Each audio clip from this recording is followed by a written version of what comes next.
Hello everybody, আশা করি ভালো আছেন। হাজির হলাম মিখাইল তালের একটি বিধ্বংসী খেলা নিয়ে। এই খেলায় মিখাইল তাল অনেকগুলো ব্রিলিয়ান্ট মুভ খেলে। এই খেলার বিশ্লেষণ দেখলে আপনার দাবার দক্ষতা অনেক বাড়বে বলে মনে করি। এই খেলাটি হয়েছিল 1986-এ রিগা, লাটভিয়াতে। মিখাইল তাল সাদা নিয়ে খেলে। মিখাইল তালের প্রতিপক্ষ ছিলেন লেম্বিট ওল। E4 দিয়ে খেলা শুরু করে Mikhail Tal. C6, D4, D5, কারোকান defence, night to D2। এই মুহূর্তে আরেকটি পপুলার মুভ হচ্ছে নাইট টু C3। এটি হচ্ছে মোস্ট পপুলার মুভ। তো যাই হোক, আমরা খেলায় পাই knight to D2, D takes on E4, knight takes on E4, knight to D7। তো ব্ল্যাক চাচ্ছে তার পিসগুলোকে ডেভেলপ করতে, বিশপ টু D3। হোয়াইটও কিন্তু তার পিসগুলোকে ডেভেলপ করছে, knight G to F6, knight to G5। Black খেললো H6। তো নাইটকে সরাতে যাচ্ছে ব্ল্যাক। তো এই মুহূর্তে যদি হোয়াইট নিয়ে খেলতেন, আপনি কি খেলতেন? তো আমি কিন্তু এখানে হয়তো খেলতাম নাইট টু F3, এবং আমার মনে হয় আপনারা যারা দেখছেন তাদের 95%ই কিন্তু এই মুভটাই খেলতেন। কিন্তু এই পজিশনে কিন্তু দুর্দান্ত একটি মুভ খেলে মিখাইল তাল, সেটি হচ্ছে নাইট টু E6, এবং এটি কিন্তু বেস্ট একটি মুভ। তো ব্ল্যাক খেলে কুইন টু A5 চেক। তো আমরা যদি ব্যাক করি, এখানে আসলে কেন ক্যাপচার করলো না পন দিয়ে নাইট? তো যদি ক্যাপচার করতো সেক্ষেত্রে বিশপ টু G6 এবং চেকমেট। যার কারণে এই মুহূর্তে ব্ল্যাক খেলে কুইন টু A5 চেক। তাল খেলে বিশপ টু D2। সে কিন্তু কুইনের উপর অ্যাটাক করছে। এরপর কুইন টু B6। তো এবার কিন্তু নাইটকে সরাতে হবে। তো আপনি হলে আসলে নাইটকে কোথায় খেলতেন? তো মিখাইল তাল কিন্তু আনবিলিভেবল একটি মুভ খেলে, সেটি হচ্ছে নাইট টু F3। অর্থাৎ সে কিন্তু তার নাইটকে বাঁচাতে চেষ্টা করলো না, নাইটকে স্যাক্রিফাইস করে দিল। F takes on E6, অর্থাৎ পন দিয়ে কিন্তু ক্যাপচার করে নিল free knight. Bishop to G6 check. তো এবার কিন্তু সমস্যা নেই ব্ল্যাক কিংয়ের, কারণ সে কিন্তু সেফ স্কোয়ার তৈরি করে ফেলেছে অলরেডি। তো কিং চলে গেল D8-এ। এবার কিং সাইডে কাসলিং করলো হোয়াইট। তো এই মুহূর্তে কিন্তু ব্ল্যাকের কিন্তু একটি পিস বেশি আছে। দেখা যাক তাল কিভাবে সেটাকে সামলায়। এরপর C5 খেলে black. C4, C takes on D4। তো এবার কি করবে হোয়াইট? তো আপনি যদি হোয়াইট নিয়ে খেলতেন, এই মুহূর্তে কি খেলতেন? তো এই পজিশনে কিন্তু দুর্দান্ত একটি মুভ খেলে তাল। তো একটু পোজ করে ভাবতে পারেন। তো আপনারা যারা চেস জিনিয়াস অবশ্যই সেটি পাবেন বলে আমি মনে করি, এবং সেটি হচ্ছে নাইট টেক্স অন D4। এরপর ব্ল্যাক খেলে E5।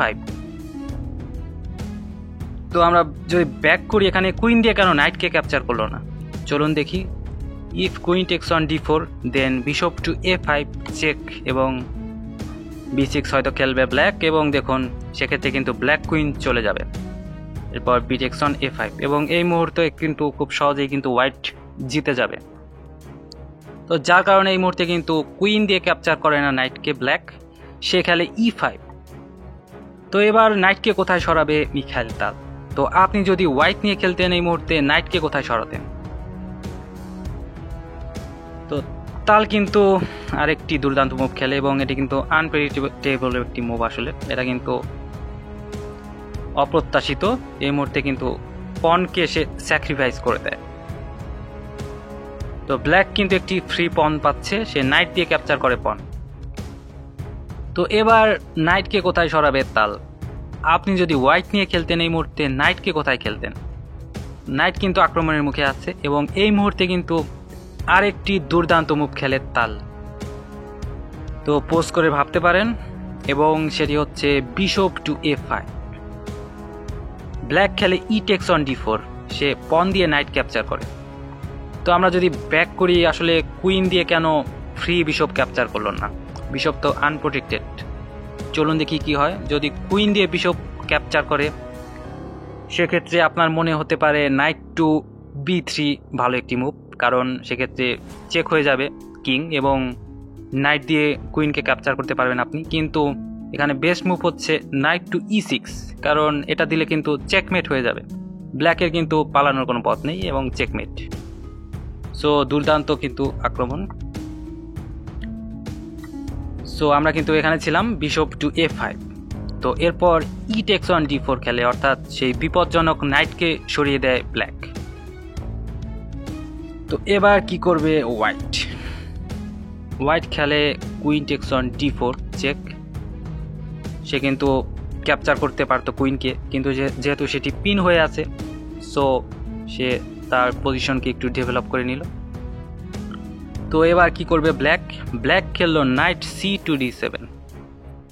সে কিন্তু চেক ফেরালো, কিন্তু ব্ল্যাক কিন্তু অনেকটাই ব্যাকফুটে চলে গেছে এই মুহূর্তে। আসলে এখান থেকে খেলায় ফেরাটা খুব কঠিন। এরপর bishop takes on B6 check, A takes on B6, rook A to C1। এবার কিন্তু মিখাইল তাল তার রুককে নিয়ে আসলো খেলায় এবং সে কিন্তু লাগাতার আক্রমণ চালিয়ে যাবে। এরপর E5 খেললো black, queen to C4, bishop to C5, rook F to D1, rook to F8, B4, বিশপের উপর অ্যাটাক। তো বিশপকে কোথায় নেবে ব্ল্যাক খেললো বিশপ টু D4। তো এই মুহূর্তে যদি আপনার হোয়াইট পিস থাকতো আপনি কি করতেন? এখানে মিখাইল তাল খেলে রুক টেক্স অন D4। সো এখন আসলে কি করবে ব্ল্যাক যদি তার পন দিয়ে ক্যাপচার করে রুককে, সেক্ষেত্রে মিখাইল তাল খেলবে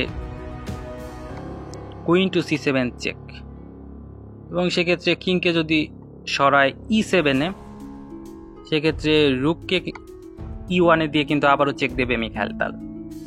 সো এই মুহূর্তে আসলে সার্ভাইভ করা খুব কঠিন ব্ল্যাকের জন্য। সে হয়তো নাইটকে সামনে দিতে চাইবে, সেক্ষেত্রে কিন্তু রুক দিয়ে ক্যাপচার করবে নাইটকে।